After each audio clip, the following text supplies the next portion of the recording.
two ninjas spoiling movies. Yeah, And Brandon Collins. that's me. It's just a brand for your movie needs. Medium popcorn. Woo! You haven't seen it, well, we're gonna spoil it. Who's the master? Well, that's your warning. Uh. And if you get pissed, it's all your fault. Ooh, ooh. Ooh, ooh.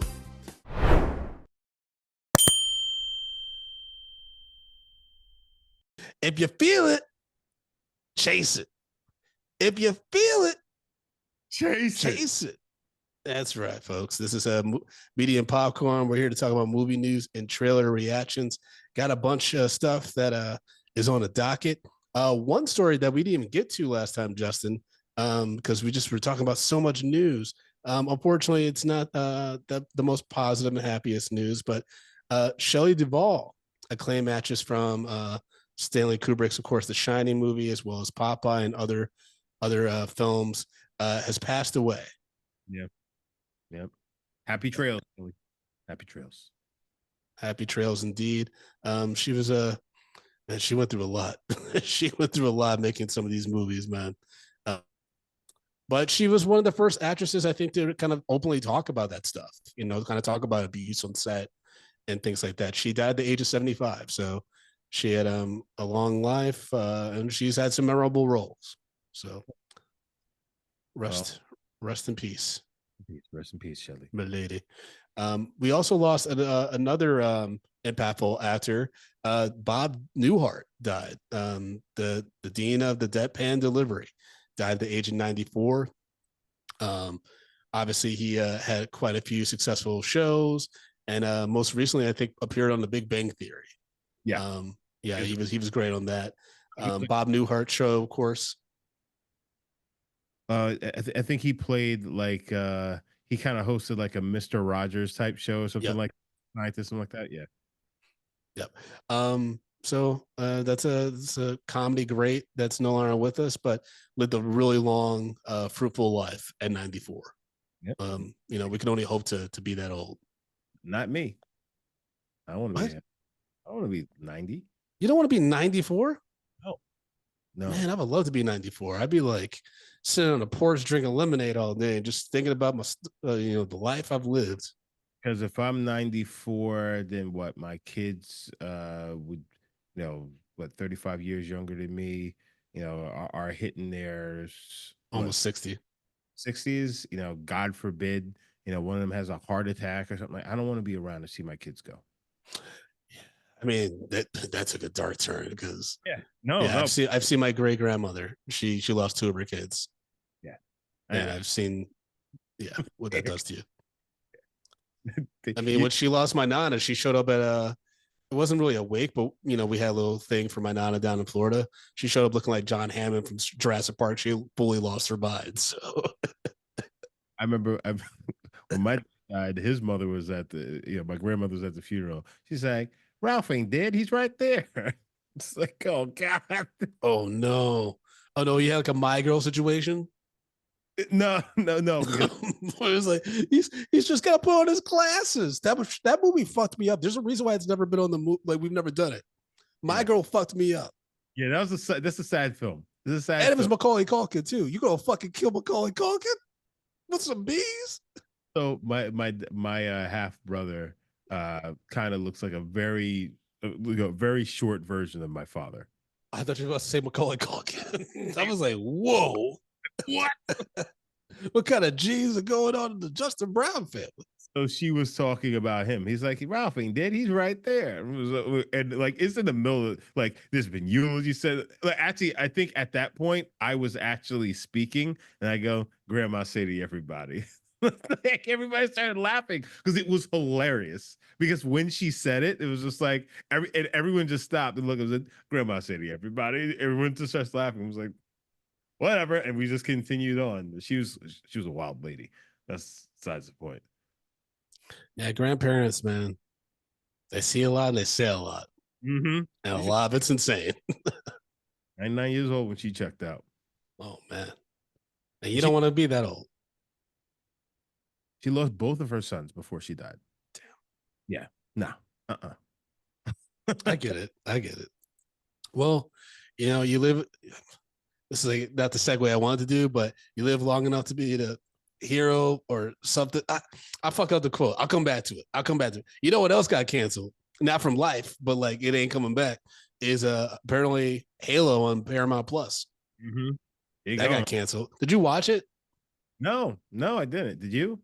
No, I never got into the Halo video games. I had an Xbox a few times, and I had an Xbox up until Xbox 360 with that fucking Ring of Death thing, and then after that, I was like, "Fuck Microsoft." Fair.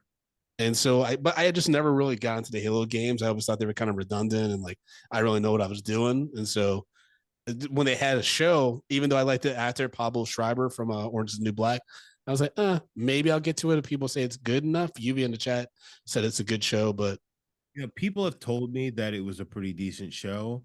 And I liked the first two Halo games, but then after that, I was kind of done with it. But yeah, I just never got into the show. I mean, maybe I'll give it a watch at some point. I mean, I know they're trying to shop it around to Paramount is actually helping them try to shop it around to other networks or whatever to possibly make a third season out of it. But listen, if Warrior's not going to get it, I don't think Halo should. Always comes back to Warrior. Folks, please watch us on HBO Max or Netflix. Watch it. It's so fucking good. Another thing that's really good, that's constantly getting expanded, is The Boys, which just wrapped up season 4. Obviously, we have one more season of The Boys, which, folks, if you don't think that show is going to end up really bloody with most of the cast dead, then you are fooling yourselves. Just saying. But I guess the creators, Eric Kripke and everyone, they are planning for the future post The Boys, and actually have announced a prequel series called Bot Rising, which will star Jensen Ackles and Aya Cash reprising their roles from the flagship series, which includes Soldier Boy and what was the Nazi character's name? I don't remember what her name was. It's not Firecracker's the other crazy chick. She's hot. I mean, the casting of The Boys, that's a sexy ass cast, bro. Stormfront, thank you, Lluvia. It's a really sexy cast, and you know what? We haven't talked about him a long time. We haven't. Jesse T. Usher did his thing in season 4. Yeah. He continues to do his thing with A Train. I mean, there's going to be a tragic end to that character for sure. Like I can't imagine the kind of death he's going to get. But I mean, if he comes back, he's going to come back. He's got to. I mean, he's on a run now for obvious reasons, but he's going to come back because I think he's probably part of Sister Soldier's. Not Sister. Is it Sister Soldier? Yeah. But Sister Sage, thank you, Lluvia. Lluvia in the chat is saving us right now. Shout out to our producer.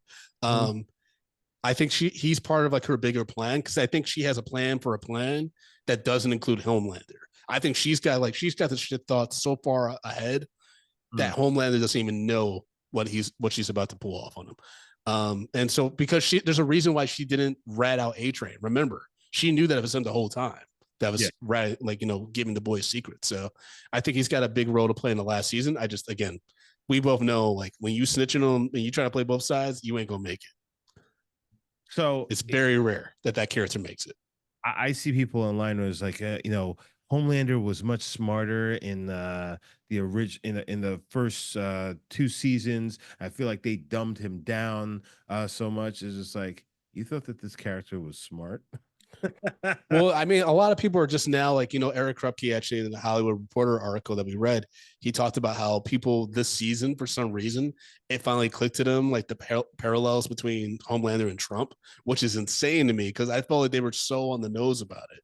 But I think to that point, like, a lot of people realize, oh, wait, like, he's not the hero. He's not smart.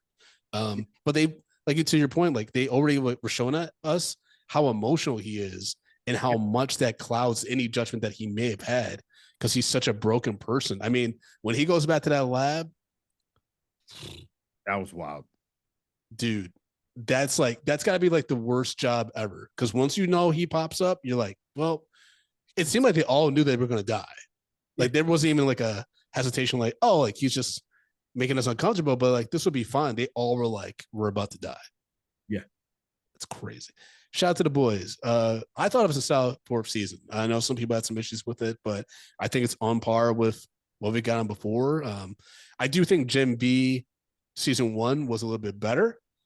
And so I'm interested to see what happens with Gen B 2, season 2, especially since the young man passed away. But the boys series, keep going. And Jensen Ackles, man, I never saw, and I've said this before on the podcast, I've never watched Supernatural, but people love that guy.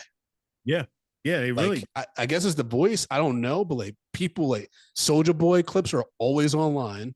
I mean, he said some wild shit though. But like people just like that actor. They really, really fuck with him. So I guess it makes sense to revolve a show around them. You know what I mean? Yeah. Yeah. Especially with it's almost like his rabid fandom. Yep. Speaking of shows, we all know that there's going to be a Spider-Man, Spider Noir series on Amazon Prime coming out, starring Nicolas Cage's Depression era version of the crime fighter. And then there's an official breakdown that was provided by Daniel Rickman on comicbookmovie.com that said that the breakdown is: we follow Ben Riley, a PI, as he stumbles down a rabbit hole of corruption in 1933 New York, while also establishing his past as a superhero. Riley investigates the death of Edward Addison, which leads him to discover that the mayor is up to something nefarious that involves crime boss Silvermane and pen patel Yuri Watanabe.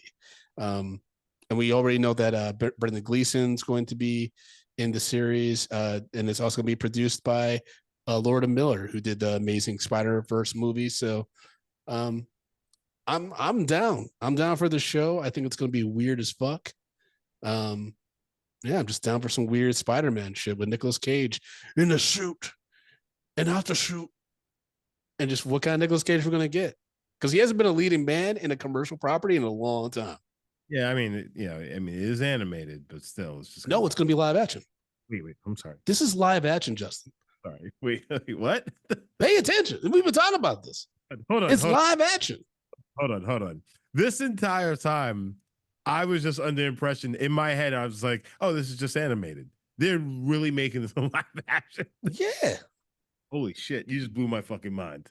Yeah, dude. It's going to be fucking cuckoo bananas. The chat, same thing. I mean, we've been talking about this for weeks, so it's surprising that y'all just now realize it's live action. I think it's because it's Spider-Man, it comes from the Spider-Verse and everything. I just immediately in my head is like, oh yeah, this is animated. Voicing. Wow, that's fucking wild. That's gonna be so wild. I'm even more excited about it now because that's gonna be so crazy. Oh yeah, it's gonna be 1,000% insane. Just like the new upcoming season of Poker Face, which is a great murder mystery series on Peacock, folks. If you like that genre, definitely check it out. It's by Ryan Johnson, who did the Knives Out movies. Fantastic first season, Natasha Lyonne, and great performances by Tim Meadows, Lil Rel. Like, they had some great episodes in the first season. The second season has added Giancarlo Esposito, Katie Holmes, Kamal Nanjiani, and Gabby Hoffman, who hopefully will redeem herself from that terrible Volcano performance, who have joined season 2 with Natasha Lyonne. And then also, I mean, the cast list for the first season was insane. So I'm sure there's even people that they haven't announced that are going to pop up and maybe surprise cameos or something like that in season 2. But I'm excited as hell because they can keep going with this show. It's just nonstop weird stories and mysteries and shit. Yeah, it's awesome. And just like, if you watch, I don't want to spoil the first season for anyone if you haven't watched it, but like the interconnectedness and how like the story runs within the first season, I just thought it was brilliant the way they did it. It was brilliant the way they did it, and it's fun, but it's also like intense all at the same time. It's good. For sure. And to wrap up some of our TV news, the Emmy nominations came out with Reservation Dogs finally receiving Best Comedy nomination, Shogun, The Bear, and Abbott Elementary leading some of the top categories in drama and comedy, and series like Baby Reindeer and the 4th season of True Detective doing pretty solid in the mini-series, limited series genres. Shogun is like gonna probably sweep it from what I've heard. I'm 4 episodes in, and it's great. Tati finds it boring, but I think it's great. Starting to watch Shogun? Yeah, I just started. I've been texting you because Anna Sawai. Yeah, I know. I didn't realize you. All I've been saying is, why haven't I known about this actress? She's going to be a problem. Like, I don't know. I don't think people understand. Like, for my pleats. I mean, I don't know if it's just the way that they dressed her and the way they made her look. I don't know. There's a, they can't. She looks like you can't take your eyes off of her. And there's very few people in Hollywood these days where I'm like, I cannot stop looking at this person. She's very captivating. Yeah, it's insane. Part of it is, I think, like the Japanese garb and things like that, and the way themselves, especially that in that period.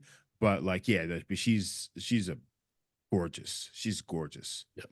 And shout out to Hiroyuki Sanada, who's been just killing it. Been on a tear the past few years.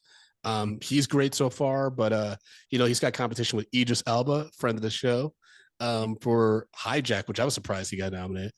Donald Glover, Walton Goggins on Fallout, who I've heard is fantastic on that. I gotta watch Fallout. That's on the list.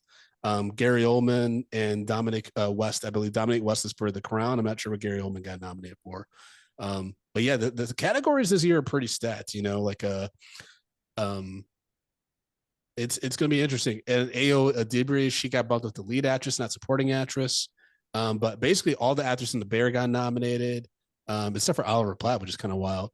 But yeah, like I'm actually happy with some of these nominations. I'm like, oh, like there's actually good art recognized finally, especially Reservation Dogs, where the young actor got nominated for lead actor. DeFaro Woon Atai, and the show got nominated because it's a really good show. I haven't finished it, but it's a really sweet, sometimes sad show. And I'm glad I finally got some doing this last season. Also, the actor Matt Berry. Dude, do you watch What They Do in the Shadows? No. What We Do in the Shadows, the vampire show? Yeah. It's about these vampires that live like in Staten Island. No. It's fucking. There's this actor named Matt Berry. He got nominated for Best Actor. What? Nothing about that synopsis makes me want to watch it, dude. It's fucking crazy. It's so like we should watch the movie for the podcast and see if you like it. Taika Waititi made it. It's so weird, but this guy Matt Berry, like I've only watched a few episodes, but he is fucking hilarious. He's like this British dude that's just completely insane. Like. And he's a vampire in Staten Island. It's fucking so weird. But shout out to him because he's made me laugh every episode I've watched. Okay. All right. But it will be added to the list. So eventually, folks, we will talk about what we do in the shadows. A movie we have talked about quite a bit that is finally getting some traction, apparently, which is so crazy, is Spawn. Yeah. Spawn creator Todd McFarlane took to social media to announce that the script for the reboot is finally complete. Whether or not it's the final draft, we'll have to see, but it's currently titled King Spawn. Yeah, but it's a series. Is it? Yeah, I believe it's an animated series, isn't it? No, it's a reboot. This is the one with Jamie Foxx. Oh, shit. Well, because McFarlane, he also did the series. Yeah, he did the animated series, but the movie was announced back in 2022. Oh, damn, Jesus Christ. Yeah, it's co-written by Scott Silver, who did Joker, Malcolm Spellman, who did The Falcon and the Winter Soldier, and up-and-coming scribe Matthew Mixon. Apparently, Jamie Foxx is still attached to star in the lead role of Al Simmons, so we'll see if that pans out, see if he likes the script. If he drops out, though, that'll tell us maybe something about the script. Because just because it was turned in doesn't mean that people gonna fuck with it. Yeah. Yep. As we found out with Blade several times. Apparently, a script that does have people excited to work on it is the sequel to Nobody, because Sharon Stone has joined the Bob Odenkirk sequel from Universal A7 North to play the villain, and Christopher Lloyd has signed on to join the cast again as a supporting role because he plays Bob Odenkirk's dad, along with RZA, who plays Bob Odenkirk's brother. That was wild. Nuts. But yeah, Sharon Stone coming back is awesome. Yeah. Because I know she's had a rough go of it the past few years. I mean, between the news about her on the dating apps and her talking about the sexism early in her career and some of the shit that she had to deal with. Dating apps? Yeah. There was she got kicked off a dating app because they didn't believe that it was really Sharon Stone. Fair. Which is wild. I mean, like, imagine you get on Bumble and they're like, "You're not really Sharon Stone. Get the fuck out of here." I mean, but think about that dude who actually shows up and that it is fucking Sharon Stone. Yeah, I mean, That'd be nuts. she's had better days, of course. Everyone has, especially when you get older. But if I were a single man, I match with Sharon Stone, I'm shooting my shot. Oh, I 100%. But you imagine how many people are just going to be complete and utter creeps. For sure. For sure. Yeah. Factor is through the roof. Yeah. Speaking to wrap up our, we talked about TV a little bit, then we talked about Spawn. To bounce back this TV ish real quick, the proposed consolidation of Disney Plus, Hulu, and Max as a bundle has announced their pricing with $16.99 per month for ad supported tiers, and then $29.99 per month for ad free, which is frustrating for me because I get my Max and Disney through Hulu, but I think I pay a little bit more than this new offer. So now I'm like, well, do I get to convert to the cheaper option? It's just a completely like who's hosting this bundle? Like that's where it gets annoying for customers, I think. But here's the thing. So the bundles are through like cable subscribers. I imagine that like like Verizon, you can get the bundle through them, so like Comcast, whatever, you could get a bundle through that way. I imagine they're probably also doing it through like different websites and things like that. But like if you're a cable cutter, are you going to be eligible for these things? Yeah, I mean, you can get this through the streamers though. It's not just through Verizon or Comcast and stuff. Yeah, but I mean, but predominantly that's how they're going to be selling it. So it's like, is it going to be a thing of like you're going to have to hunt for these deals? Maybe. I mean, I don't think you're going to have to. I don't think they're predominantly done through the cable companies anymore. Yeah, they're Lluvia saying in the chat they're directly on their websites now. Yeah, I don't think because cable is a dying business, so it doesn't behoove them to spend marketing money on trying to get cable subscribers to go to the bundles versus doing it a lot. They're doing a lot of it third party, and they're letting third party people kind of handle it. So I don't know. It's just I don't know because like I just feel like in the past when they've done when people have done these kinds of things, I feel like a lot of times people don't know, and then they get screwed over for a few months. They don't realize like, oh, I could have gotten this and this and this all together. I guess, yeah. I mean, the user does have to educate themselves more, and like I said, I have a bundle already with Hulu that comes with Max, where I pay like extra for that, and Disney Plus, right? And so now it's like, well, how do I get this bundle, and do I get penalized in any way for the other way I did it? Like, how does this work? And so it is very frustrating. I don't even think they have a full idea of how this is supposed to work out. So it's always messy. It's always messy. Speaking of mess, I'm sorry. Because or you have like Verizon, T-Mobile, or these things like that. They're like, oh, because you're a Verizon customer, we're gonna give you a Netflix account on us, but they give you the lower tier one, which basically is trash. So it's like you get the basic one. It's so this all of these just weird things are going on, which makes this whole thing very convoluted and dumb. Yeah, I thought I heard that they Netflix was dropping the ads here, possibly. But who knows? What'd you say? They should. It sucks. I mean, I don't do it, but I imagine if it's anything like Amazon Prime with their commercials, yeah, it's probably annoying as hell because those commercials pop up at the most inopportune times when you're watching the show.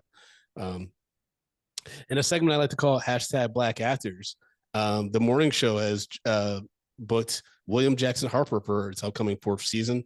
William Jackson Harper is best known for his role as Chidi on The Good Place, which is where I came to love him, but I also loved him on this Max season 2 show called Love Life, which is no longer available on the platform. So yay. I wonder how I'm supposed to watch that again. But I'm glad to see this brother out here working, especially since Marvel blew its load with him by having him as some random character in Ant-Man Quantumanium versus Reed Richards. He's right there. He's shredded. He's a good looking dude. He's already played smart and he could do humor. Anyways, other black actors working. Maya Rudolph is officially coming back to SNL to play Kamala Harris. Yep. Knew it was happening. Oh, yeah. I mean, everyone was like, her agent's definitely on the phone with SNL right now, right? And like, you coming back, right? Yep. And she plans on portraying the vice president, soon to be presidential nominee throughout the 2024 election. So at least until November, she'll be playing Kamala. Yep. So that'll be fun. More hashtag black actors, even though this is a little sad. Brandy, Brandy, the famous actress from The Descendants, and I Still Know What You Did Last Summer, was apparently recently informed that there's going to be I Know What You Did Last Summer movie reboot, which just announced some of their cast, which includes a lot of like up and coming actors, including one Camila Mendes, who I believe was on Riverdale. But yeah, Brandy basically is like, I didn't know somebody was putting that together. That's interesting. It's like, somebody's got to reach out to me. It's like, no, they won't. But they also said that I need them to give me a call because I survived in that movie. I came out of the end, blooded up, ready to go. I did not die in that film. But at the same time, they also came out and says, like, yeah, we're making like the second movie never happened. No, that was debunked. That was debunked in the debunked. Okay. Yeah. All right. Yeah. Yeah. That got debunked by one of the actresses.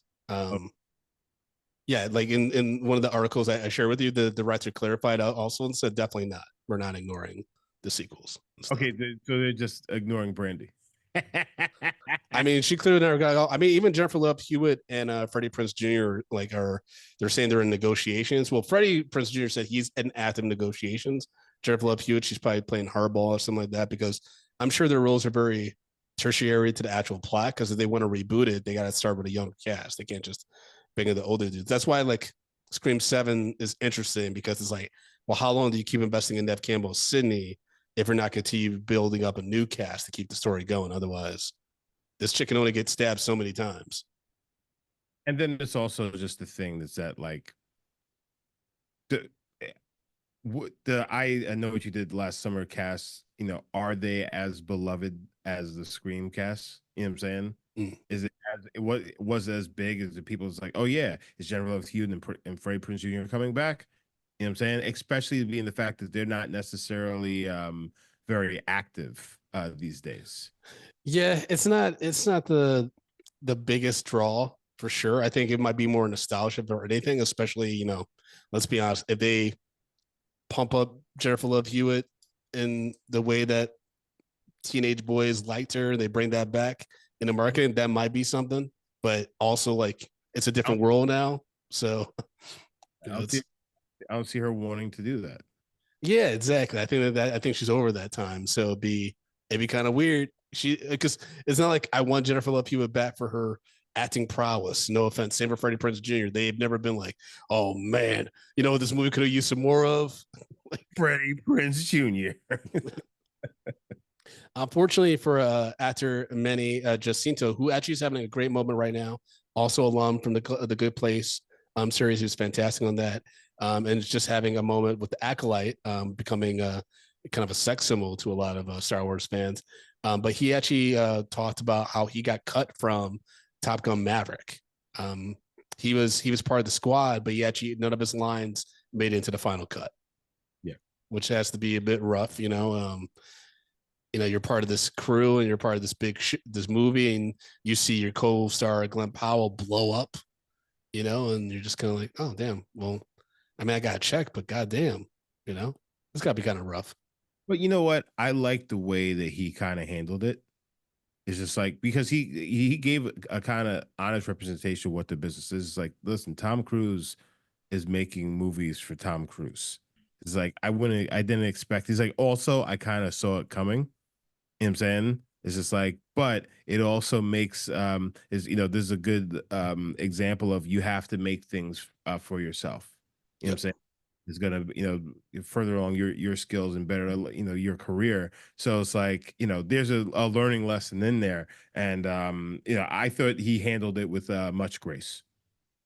For sure. Yeah, and he's got a lot ahead of him. He's a talented actor. Like I said, he just kind of like bumped up the sex symbol status with some of the stuff that has been shown from the Acolyte. So, he's gonna be okay. Uh, a weird piece of news that just got released earlier today is that Britney Spears is getting a biopic at Universal with director John M. Chu set to direct. It's going to be based on the 2023 best-selling book, The Woman in Me. This is odd because Britney Spears is still with us, and she's not that old. Like, I don't know. It's always weird to me when there's biopics of the person that's still alive. Um, I don't like Ray. I didn't think that was weird. Didn't he die right before that movie came out though? Yeah, but the movie was already in production. True. But he was like in the 70s, I mean, he lived a life. And that's what I was about to say. It's like, because he had such a long career and all, it is like, okay, we're making a Ray movie. And if you still have, all right, I think that one of the reasons that Jamie Foxx was able to deliver such a strong performance in that is because he got to actually meet Ray Charles. Mm. And to actually speak to him and learn things from him, and then like Ray Charles also giving his blessing on what this script was and everything. I think that it's a plus. Now on the other end with Britney Spears, because of all of the things that have gone on with Britney Spears in the last number of years and things like that, this feels a little I don't know about it.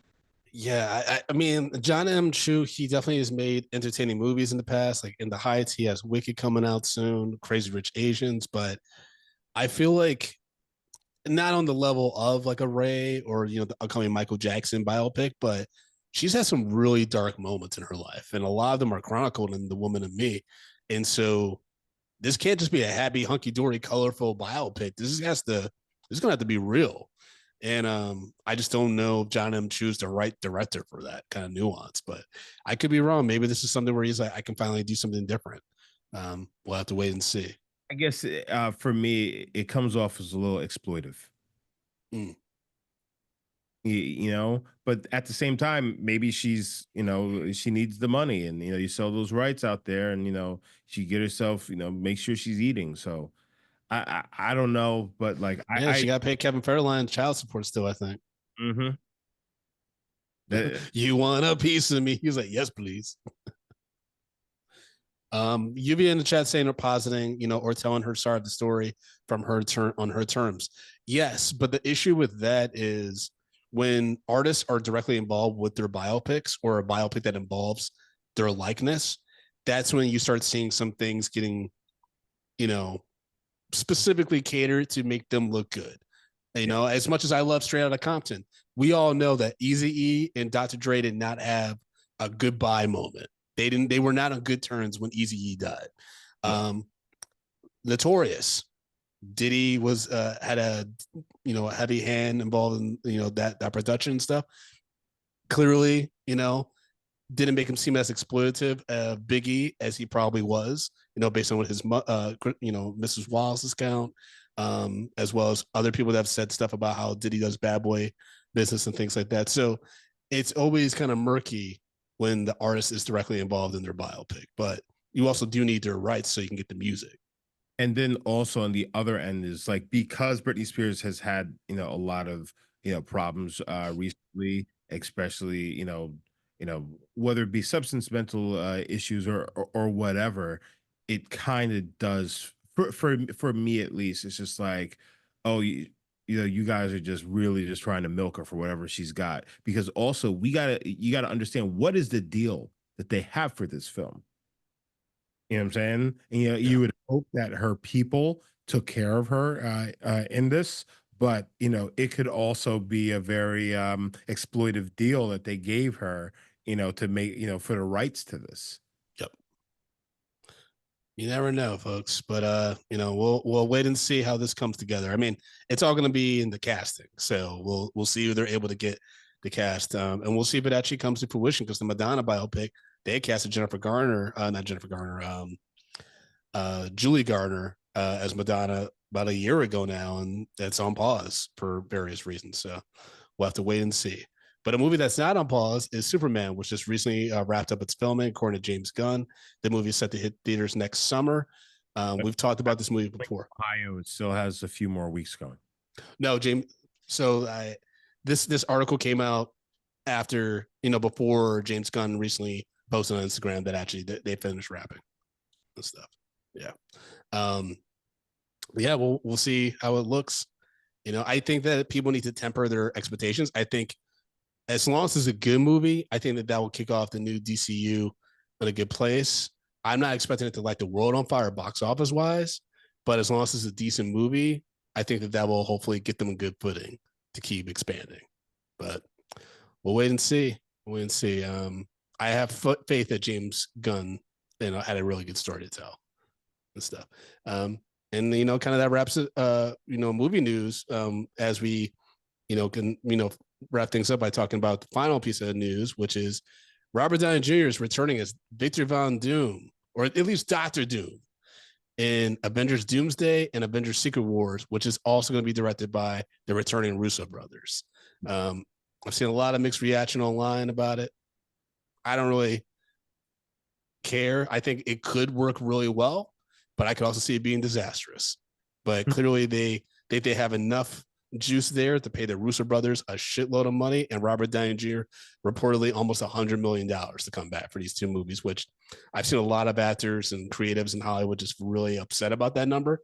It hasn't been verified for obvious reasons, but that is a lot of money to get to one person. But at the same time, people go out to movies to see Robert Downey Jr. in these MCU movies for whatever reason. They pay for it. And if this is going to legit be the end of the MCU as we currently know it, you start with the biggest hero and you end with the biggest villain. And if he plays both, that's pretty interesting. I think it's pretty interesting. I've heard these rumors for a while. I didn't know which way it was going to go. Actually, I didn't expect them to actually cast Robert Downey Jr. For it. I was just like, yeah, that's interesting. I don't see it happening, but I think it is definitely interesting. I just wonder, is he going to be an Iron Man variant who goes bad and turns into Doom, or is he going to be Victor Von Doom, or is he a variant of Victor Von Doom who just, a Victor Von Doom just happens to look like, Iron Man or Tony Stark from another universe. You know what I'm saying? So I think it could work, and like they're gonna have to. Obviously, they're gonna explain it away, and but I do think that if they go in the sense of just like, yeah, it's not Tony Stark. This is Victor Von Doom, and he comes to the 616 universe, and he's playing on the fact that, yeah, all these people know this face as Iron Man, and he uses that. I think that could be extremely interesting, just the way he can actually pull at the strings on people and manipulate people in a completely different way, using the death of Tony Stark to then formulate a plan that's just gonna cause massive destruction. Yeah. I mean, there's a lot of speculation as to how it's going to work. Like I said, I'm just reserving judgment. I think it's interesting to bring them back, but I also wonder, like, is the reason because they're backed into a corner and they're just going to the people who they know are kind of sure things, or that they actually have a really creative way to tell a story? Now, given how they handled Gambit, Blade, the past Spider-Man iterations, I think there is something there. But at the same time, that's a lot of characters to juggle and make it make sense and make sure that it has the powerful impact, since we haven't really been building up to Doom. But at the same time, we saw Thanos in sprinkles too. So they do have a few movies between now and Doomsday to kind of start showing this different iteration of Tony Stark, or if it is Victor Von Doom introducing that character, so we're familiar by the time we get to Doomsday. Because remember, Infinity War was all kind of about, it was a Thanos movie, basically. It's like him going and getting the stones from different people, and we just happen to be encountering characters we've seen before, but it really is about Thanos getting what he wants, which is the Infinity Gauntlet. Yeah. And stuff. I just hope they bring back Shannon Tatum as a Gambit. You know how long I've been waiting for this? Woo, I'm about to make a name for myself, yeah. I love it. I love it. Nice. Someone who doesn't quite love it, though, is Jonathan Majors, who recently said that he's heartbroken over the news, of course. He said, I love Robert Downey Jr., I love King. Dr. Doom is wicked, though. A lot of people are talking about the controversy behind Jonathan Majors obviously getting dropped and replaced by Robert Downey Jr., who has his own story, history with substance abuse and crime and things like that. I think there is, though, a big difference between domestic abuse and being a drug addict and stuff. Although I think he did pull out a gun on one of his girlfriends. It might have been Sarah Jessica Parker. He had it. There's an incident with Robert Downey Jr. and a gun. So I will put that out there, folks. Call in at speakpipe.com/media popcorn. Let us know if you found that story on Robert Downey Jr. so that you say it and I don't, so I can't get super liable. All right. we did watch some trailers. The first of which was Beetlejuice, which is the newest trailer for the sequel that's coming out next month as of this recording. To be honest with you, Justin, I felt like it could have easily been a trailer for Wednesday season 2 at some point. Yeah. But I am interested to see Michael Keaton back in this world. It does feel very Tim Burton-y. I would say that it feels more Tim Burton-y than a lot of his recent movies have. It very much so. The aesthetic and stuff like that. It definitely feels more back at home with his creative world and the quirkiness and the way the colors and stuff like that balance each other out and stuff like that. And the cast is back for the most part. So I don't know. I'm gonna go see it. Like Tati, Beetlejuice, one of her favorite movies. I fuck with the character. And I think with Jennifer Ortega, it's gonna be a huge hit. I just don't know. I'll be interested to see what happens with this movie, because if it's a huge hit, let's say it brings in a new generation of fans because of Jenna Ortega, that's gonna be really interesting to see what that does. Yeah. Because I wonder if if young people see Beetlejuice, right? Maybe they saw the first one or they haven't. They get really into it, and then they go down a Tim Burton rabbit hole, and then you started seeing Pee Wee Herman's Playhouse popping up in old Tim Burton movies. Wouldn't that be really wild? Yeah. Young people rediscovering that, but you never know. I mean, but you know what? It's good though, because they'll see some of the weird shit that we grew up with. True. But there's nothing wrong with it. It's not like, they're going to go back and start catching Tim Burton movies and start seeing some real fucking crazy, despicable shit. So it's okay. By the way, as of this recording, live on Twitter, Ryan Reynolds and Chris Hemsworth just tweeted back at each other that they know why Thor was crying, and they're going to keep the secret together. So clearly there's some plans for something in Secret Wars or some shit with Deadpool, which is going to be hilarious. And just to go back to this, Robert Downey Jr., he was arrested for possession of cocaine, heroin, and a concealed weapon when he was stopped speeding by the deputies in Malibu, California. And this is June 24th, 1996. So he didn't pull a gun on, whoever. He was stopped and he had a gun, a concealed weapon on him. Okay. Got it. Oh, it might have been Kiefer Sutherland. Someone pulled a gun on someone really famous. Okay. But folks, again, call on speakpipe.com/media popcorn. Let us know who you think pulled a gun on who, so I don't get super liable. Okay. All right. Alien Romulus is another. These are all sequels, basically. The trailers that we watched. That's what's all coming out of Hollywood. Alien Romulus, the final trailer for not even a remake or reboot. It's just a continuation of this world, I guess. Where we get more insight into these it seems like these space pirates kind of who are looking, at this abandoned ship, and of course shit goes wrong. I mean, it's giving me everything I want in an alien movie. It's giving me creepy vibes, The only thing is that this is way more graphic with like those face huggers and what they actually do to basically put a dick in your mouth and impregnate you. It's fucking graphic. That's what they did in the trailer. I mean, essentially, yes. People were choking on them. I didn't like it. I did not like it. And then they start bursting through your chest. That's gonna be a bad day for you. Ooh. Ooh. But yeah, I fuck with this movie. I fuck with like how it looks. It seems very like they use practical effects and things like that. And it's just been a while since I've seen a really good alien movie. Well, yeah. I mean, when was the last one? Was that the one with oh my god, the dude with the nose? Alien Covenant. Alien Covenant was the last one. Yeah, you're right. And then before that was Prometheus. Yeah. And then you had the Alien versus Predator movies. It's been messy. So to go back to basics, I'm kind of fucking with that.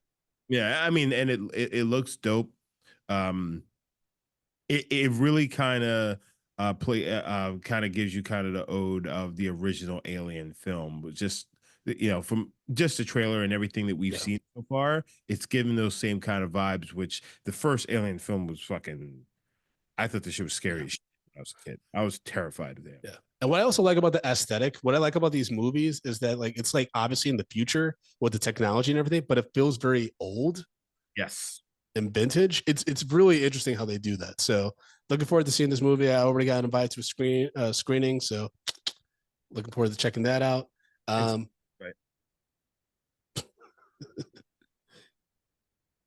You don't know the people at Disney like I do. I send them coupons. Mm-hmm. Lluvia in the chat saying Sigourney Weaver cameo. Fingers crossed. If there is, she's gonna be de-aged because they said that this movie technically takes place between 1 and 2. Because remember in Aliens, she wakes up like 20 something years later. Remember, because they're all in hypersleep or whatever the fuck. So it's possible maybe you could pass by like, if she's sleeping in a pod or something like that. I don't know. But or she like leaves a message like, distress signal from the first movie. That could be interesting. That could be a way you do it. Yeah. Do a voice cameo. We also watched the Joker 2 trailer, the newest one, which features a little bit more of the fucking crazy relationship between Harley Quinn and Arthur. I don't know. I was mixed on the first Joker, but this definitely looks like it's definitely gonna be bigger in scale. It's also gonna be a musical, which is interesting. I think she might be fucking crazier than him though, from what I'm seeing. Yeah. I don't know. I really don't know. It could go either way. Exactly. It looks great. Like cinematography wise, it looks fantastic. Between the last trailer with the the lipstick on the glass and like this just the aesthetic of it looks really cool and unique. My only issue, and I've heard this said on a few other movie podcasts, is that we don't know what's real in this story after seeing the first movie, because Arthur's an unreliable narrator. And also if we follow Harley Quinn, she could also be an unreliable narrator. So there's going to be probably a lot in the movie that we don't know whether or not it's real. And I don't know if that's going to be an enjoyable movie going experience, or maybe that's the point. So then it requires people to see the movie multiple times. We'll have to wait and see. Because I can also see them doing some fuckery where they're like, half of Arthur's story is true, half of Harley Quinn's story is true. Which do you think is actually the stuff that happened in the movie? Which would be nuts. Yeah, but doesn't that get a little bit, too convoluted and make it does, but maybe they don't give a fuck. They made $1 billion in the last movie when they made for like less than 100 million. So they might just be like, even if we bomb, we tried something. We told them they weren't even going to get a sequel to Joker. Fuck it. Yeah. I can see Todd Phillips and Joaquin Phoenix doing it. Be like, if we're going to go big, go big or go home. You know what I mean? And then the Penguin, which is a continuation of another Batman Elseworld that DC's doing. This show looks really fucking good, man. It's a crime drama with the Penguin. It's awesome. I just wonder is like, so where does this fall? This is right after the first one. Like this takes place, from what I've read, it takes place right after the Riddler's flooded Gotham. because we have that shot of him going back to the club that's been fucked up and shit like that. Gotham seems to be in tatters, and I think it's basically, it's the power grab immediately after, and it probably takes place over a few months or maybe a year or something like that. But that's what it seems like. It's all going to be focused on who, now that homie died from the first movie, who owns what territory and like all that stuff. Is it Falcone? No, it's not Falcone. Oh fuck, Italian gangster guy. Yeah.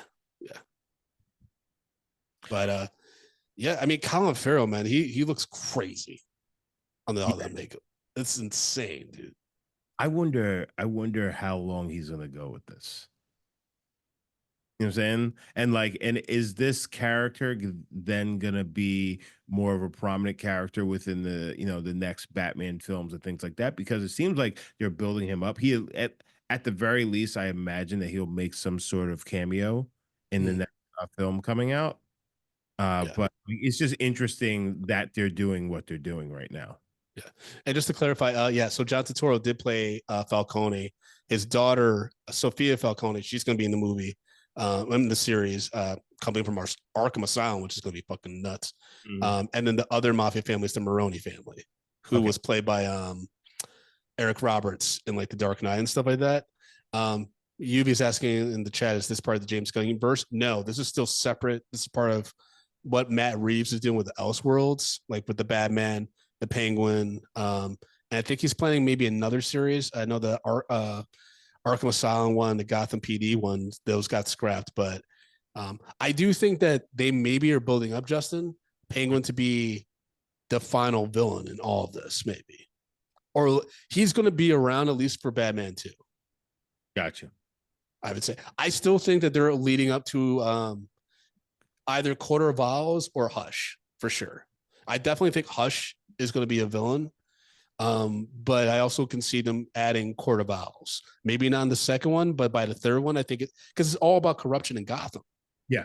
And Quarter Vowels is the biggest symbolism of that. And then Hush is the one that literally is like, everyone's corrupt, including the Waynes.